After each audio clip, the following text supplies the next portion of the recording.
नक्कीच एखादी अशी एक्झाम सापडते ज्याच्यामध्ये तुम्ही तुमच्या अभ्यासाच्या त्या लेव्हलला येऊन जाता, की ज्यामध्ये तुमचा सिलेबस वगैरे कव्हर झालेला असतो आणि एक 3 ते 4 महिन्याचा तुम्ही पूर्ण जरी अभ्यास केला, पूर्ण वेळ काम न करता, तरी तुम्ही त्या 3 ते 4 महिन्यात एखादी पोस्ट काढू शकता. कारण तुमच्याकडे 1.5 वर्षाच्या सातत्याचा अभ्यास असतो.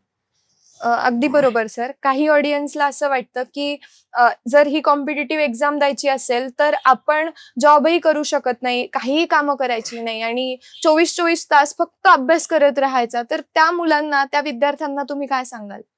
नाही, ते डिपेंड करतं तुमची घरची कंडिशन कशी आहे. कारण कारण प्रत्येक मुलगा टोटल 24 तास अभ्यासही करू शकत नाही आणि प्रत्येक मुलगा फक्त काम करत अभ्यास करू शकत नाही. प्रत्येकाची इकॉनॉमिकल कंडिशन पाहावी लागते. परंतु तुम्ही तुमच्या अभ्यासासोबतच तुम्ही घरच्यांना मदत असेल, तुम्ही स्वतःच्या काही हॉबीज असतील त्या तुम्ही जतन करू शकता. कारण किती जरी नाही म्हणलं तर आपण ह्युमन बॉडी आहेत, मशीन नाही आहोत. आपण एक 8-9 तास, 10 तास याच्यावर आपण कन्सिस्टन्सली अभ्यास नाही करू शकत. तो एक पिरियड असतो ज्याच्यामध्ये एक एक्झामच्या 2 महिने आधी आपण 12 तास, 13 तास करू शकतो. परंतु तो एक लिमिटेड टाईम पिरियड असतो. त्यापेक्षा जास्त आपण नाही करू शकत. हा संपूर्ण पॉडकास्ट तुम्हाला पाहायला मिळेल द चित्रम प्रोडक्शन या यूट्यूब चॅनलवर.